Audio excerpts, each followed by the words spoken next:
Everyone, welcome to the ज्ञानल education. So अगर आप भी सीटेट की प्रिपरेशन कर रहे हो तो this video is for you guys. So in this video we will discuss about the eligibility criteria for the CTET, what is the notification of CTET 2025 and कौन कौन अप्लाई कर सकता है फॉर सीटेट के लिए। So let's get the start the video. सबसे पहले तो हम डिस्कस करेंगे क्या नोटिफिकेशन कब आएगा सीटेट 2025 का। तो आपको ऑलरेडी पता है कि साल में 2 बार सीटेट होता है, एक होता है जुलाई में और दूसरा होता है दिसंबर में। जो जुलाई का जो एग्ज़ाम है उसका नोटिफिकेशन अप्रैल की स्टार्टिंग में आउट हो जाता है नोटिफिकेशन, बट इस बार उसका कोई नोटिफिकेशन आउट नहीं हुआ है। ऑब्वियसली बात है कि अब जुलाई में एग्ज़ाम इसका नहीं होगा, तो सेकेंड चांस है हमारा दिसंबर में। तो दिसंबर में इसके होने के चांसेस पूरे पूरे हैं, ठीक है, 100% की सीटेट होगा ही होगा। और इसका जो नोटिफिकेशन है दिसंबर वाले एग्जाम का वो आपको जुलाई के एंड तक देखने के लिए मिल जाएगा या फिर अगस्त की स्टार्टिंग में। ये जो नोटिफिकेशन है ये आप जब आएगा तो आप ctet.nic.in के वेबसाइट में जाके आप क्लियरली चेक कर सकते हो कि कब इसका फॉर्म निकल गया है, तो आप फिल करके सारी डिटेल्स भर के आप इसको सबमिट कर देना। एंड सेकेंड थिंग इज कि एग्ज़ाम की जो सीटेट के एग्ज़ाम है उसके लिए कौन कौन अपेयर हो सकता है। सबसे पहले तो जो डी एल एड वाले हैं, diploma of elementary in education, वो +2 के बाद उसके उनके जिनका डिप्लोमा है वो अपेयर हो सकते हैं फॉर पेपर नंबर 1। क्लियर। और उनके 12th में 50% होने चाहिए। क्लियर। उनके जो वो पेपर नंबर 1 के लिए एलिजिबल हो सकते हैं। अब जो सीटेट है उसके 2 पेपर्स होते हैं, एक पेपर नंबर 1 होता है और पेपर नंबर 2 होता है। तो जो पेपर नंबर 1 है वो होता है फॉर प्राइमरी लेवल, लाइक आप पढ़ा सकते हो for the first class to the 5th class तक। जो पेपर नंबर 2 होता है उसके लिए आप पढ़ा सकते हो क्लासेस फ्रॉम दी 6 टू 8 तक। क्लियर। जो डी एल एड वाले बच्चे हैं वो अपेयर हो सकते हैं, टीचर्स जो हैं वो अपेयर हो सकते हैं पेपर नंबर 1 के लिए। एंड जो जिन्होंने बैचलर्स प्लस बीएड करी हुई है तो वो अपेयर हो सकते हैं पेपर नंबर 2 के लिए। इनके डिफरेंट डिफरेंट सब्जेक्ट्स रहते हैं, जैसे मैथ साइंस का कॉम्बिनेशन होता है, इंग्लिश सोशल साइंस का कॉम्बिनेशन होता है, हिंदी का होता है। इनके आप जो भी आपके सब्जेक्ट्स हैं उसके अकॉर्डिंग आप अपने जो लैंग्वेजेस हैं एंड जो सब्जेक्ट्स है वो चूज़ कर सकते हो। लैंग्वेजेस का ऐसा होता है कि 2 लैंग्वेजेस आपको चूज़ करने पड़ते हैं पेपर में। सीडीपी सबके लिए होता है, ठीक है। उसका जो पेपर है वो 30 मार्क्स का होता है सीडीपी का, एंड कोई नेगेटिव मार्किंग नहीं होती है, 1 नंबर का एक एक क्वेश्चन होता है। उसमें कोई नेगेटिव मार्किंग नहीं होती है, जो आपको कोई भी क्वेश्चन स्किप करने की जरूरत नहीं है, क्योंकि अगर गलत भी हो जाता है तो कोई नेगेटिव मार्किंग तो नहीं है। तो फिर जो सीडीपी होता है वो भी 30 मार्क्स का होता है। उसके बाद आते हैं आपके सब्जेक्ट्स। सब्जेक्ट्स कैसे होते हैं, जैसे मैथ साइंस, जिन्होंने नॉन मेडिकल रखी होती है एंड मेडिकल रखी होती है उनको तो मैथ साइंस ही मिलता है, ठीक है। तो मैथ्स का पेपर भी 30 मार्क्स का होता है एंड साइंस का पेपर भी 30 मार्क्स का होता है।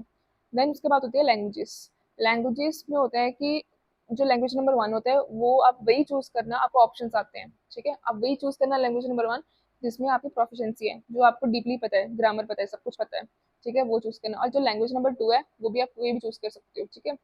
तो वो उसमें ज़्यादा डीपली नहीं होता है, लैंग्वेज नंबर 2 में वो क्वाइटली ईजी होती है as compare to language number 1 से। मैंने personally language number 1 English choose किया था एंड लैंग्वेज नंबर 2 मैंने पंजाबी चूज़ करी थी, क्योंकि मैं पंजाब से हूँ, तो मैंने लैंग्वेज नंबर 2 पंजाबी चूज़ करी थी। कई बच्चे हिंदी भी चूज़ करते हैं, कई अपनी अपनी लैंग्वेजेस डिफरेंट स्टेट्स के होने की वजह से वो अपनी अपनी लैंग्वेज चूज़ करते हैं। डिपेंड ऑन द कि वो लैंग्वेज नंबर 1 चूज़ कर रहे हैं एज अ पंजाबी और हिंदी, या फिर लैंग्वेज नंबर 2 चूज़ करते हैं, ठीक है। उसके बाद एक तो सीडीपी हो गया, 2 आपके सब्जेक्ट्स हो गए, देन 2 लैंग्वेजेस हो गई। क्लियर। 5 सब्जेक्ट्स होते हैं आपके टोटल। तो 30 मार्क्स के होते हैं, तो टोटल पेपर आपका 150 का होता है। तो 150 में अगर तो आप तो हो जनरल कैटेगरी के, तो आपको 60% मार्क्स चाहिए। मीन्स आउट ऑफ 150 आपको 90 मार्क्स चाहिए फॉर द एलिजिबिलिटी। मतलब आप क्लियर करने के लिए, सीटेट क्लियर करने के लिए भी आपको 90 मार्क्स चाहिए। फिर उसके बाद अगर आपके 90 आ जाते हैं तो आपका सीटेट क्लियर हो जाता है, फिर आप किसी भी गवर्नमेंट एग्जाम के लिए, टीचिंग की गवर्नमेंट एग्जाम के लिए अपेयर हो सकते हो। जो रिजर्व कैटेगरीज हैं, लाइक SC ST OBC, ठीक है, जो डिफरेंटली एबल पर्सन हैं उनके लिए होते हैं 55%। मीन्स उनको आउट ऑफ 150 में से आप उनको 82 लेके आने होते हैं, ठीक है। तो कुछ ज़्यादा टफ नहीं होते हैं, आप लेके आ सकते हो, आप विद इन 1 मंथ भी आप अगर प्रेपरेशन करते हो तो आपके आ सकते हैं, ठीक है। उसमें भी स्ट्रेटजीज होती हैं कुछ कि कैसे पढ़ना है। मैं आपको एक वीडियो सेपरेट से बना दूंगी कि मैंने कौन सी स्ट्रेटजी यूज़ करी थी अपने सीटेट को क्लियर करने के लिए। एंड नेक्स्ट इज कि आप एप्लीकेशन जो फॉर्म है वो कैसे फिल कर सकते हो। सो उनकी जो ऑफिशियल वेबसाइट है ctet.nic.in, वहाँ पे जाके आप उनकी पूरी डिटेल्स फिल कर सकते हो, अपनी जो भी फोटोग्राफ लगानी है वो लगा सकते हो, अपनी लैंग्वेजेस चूज कर सकते हो, सब्जेक्ट चूज कर सकते हो, एवरीथिंग। ठीक है। और आपको उसका फी स्ट्रक्चर बता देती हूँ। अगर तो आप जनरल कैटेगरी के हो एंड ओबीसी हो तो आपके एक पेपर के लगते हैं 1000 रुपीज। अगर आपने दोनों पेपर भरने हैं तो फिर आपके लगेंगे टोटल 1200। क्लियर। तो अगर तो आप SC ST के हो या डिफरेंटली एबल्ड हो तो फिर आपके लगते हैं 500 एक के लिए, एंड दोनों पेपर्स के लिए 600 लगते हैं। ठीक है, मतलब टोटली हाफ पेमेंट होती है आपकी। सो ये हो गया एलिजिबिलिटी क्राइटेरिया, एंड आपको फीस स्ट्रक्चर भी बता दिया। सो नेक्स्ट है स्ट्रेटेजी, कि कौन सी स्ट्रेटेजी अप्लाई करने से हमारा जो सीटेट है वो क्लियर हो सकता है। तो इसकी जो डिटेल वीडियो होगी सीटेट को क्लियर करने की, उसकी स्ट्रेटेजी होगी, उसकी तो मैं अलग से एक वीडियो बनाऊंगी। बट ये आपको थोड़ा सा हिंट दे देती हूँ इस वीडियो में कि क्या क्या हो सकती है इसकी स्ट्रेटेजी। सबसे पहले तो CDP तो इग्नोर करनी ही नहीं है आपको। CDP तो आपको प्रॉपरली आपको पूरे कंसेप्ट पढ़ के जाने पड़ेंगे, और फिर उसके जो मॉक टेस्ट हैं, PYQs हैं, वो तो उसकी प्रैक्टिस तो होनी चाहिए, क्योंकि PYQs में से ही कुछ क्वेश्चंस आपके पेपर में आ सकते हैं। क्योंकि मेरे पेपर में भी 2 क्वेश्चंस आए थे PYQ से सेम डिटो, तो फिर वो आ सकते हैं। उसके बाद मॉक टेस्ट आप करो, उसकी प्रैक्टिस करो, टाइमर लगा के उसकी प्रैक्टिस करो कि CDP को आपने हार्डली 14 to 15 मिनट्स ही देने हैं पेपर में। तो वैसे तो 30 मिनट्स के लिए अगर आप सोचो तो आप अगर डिवाइड करो तो 30 मिनट्स बनते हैं CDP के, बट फिर भी आपको 14 मिनट्स ही देने हैं, 14 या 15 मिनट्स देने हैं। बाकी जो आपके जो ज़्यादातर टाइम लगता है वो आपके सब्जेक्ट्स में लगता है। जैसे मैथ्स, जिनका सब्जेक्ट है, मेरा मैथ्स था तो उसमें बहुत टाइम लगता है।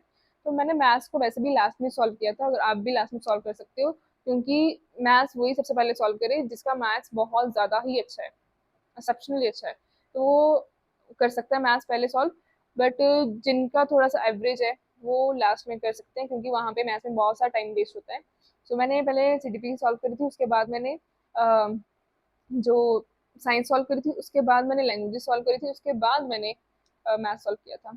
तो फिर जो मैथ्स की प्रिपरेशन है, साइंस की प्रिपरेशन है, वो तो आपकी जो NCERT की बुक्स होती हैं उसमें से आप प्रिपेयर कर सकते हो, या फिर आप यूट्यूब चैनल्स कुछ देख सकते हो। तो मैंने तो बेसिकली CDP के लिए लेट्स लर्न को ही फॉलो किया था, हिमांशु सिंह पढ़ाते हैं। उनके जो मैराथन से मैंने सिर्फ वही देखे और मैंने कुछ नहीं देखा है। और सिर्फ मैराथन 3 वीडियोस थी, हार्डली 3 घंटे की थी, तीनों वीडियोस, मतलब 1-1 घंटे की थी। वो मैंने तीनों वीडियोस देखी, उसके बाद मैंने सिर्फ उसकी प्रैक्टिस ही करी है और मैंने कुछ नहीं किया। उसके बाद जो मैथ्स एंड साइंस है, तो मेरे को मैथ्स के लिए कोई अच्छी वीडियो, कोई अच्छा चैनल नहीं मिला था। तो मैंने साइंस के लिए एक तो NCERT पढ़ी थी, और साइंस के लिए एक प्यूपिल टीचर करके एक चैनल है, वहाँ से मैंने साइंस पढ़ी थी। तो फिर मैथ्स के लिए आप देख सकते हो, मैथ्स के लिए मैंने खुद ही पढ़ लिया था NCERT से, उसके कुछ फॉर्मूलेस लर्न कर लिए थे और कुछ प्रैक्टिस कर ली थी। सो लैंग्वेजेस के लिए आपकी कमांड अच्छी होनी चाहिए। लैंग्वेजेस में उसमें पैराग्राफ्स होते हैं, पॉइंट्स होते हैं, वो इजीली सॉल्व हो जाते हैं। उसके बाद उसके कुछ पैडागोजी के क्वेश्चंस होते हैं, वो भी अगर आपकी लैंग्वेज अच्छी है तो। इंग्लिश की तो हो जाती है।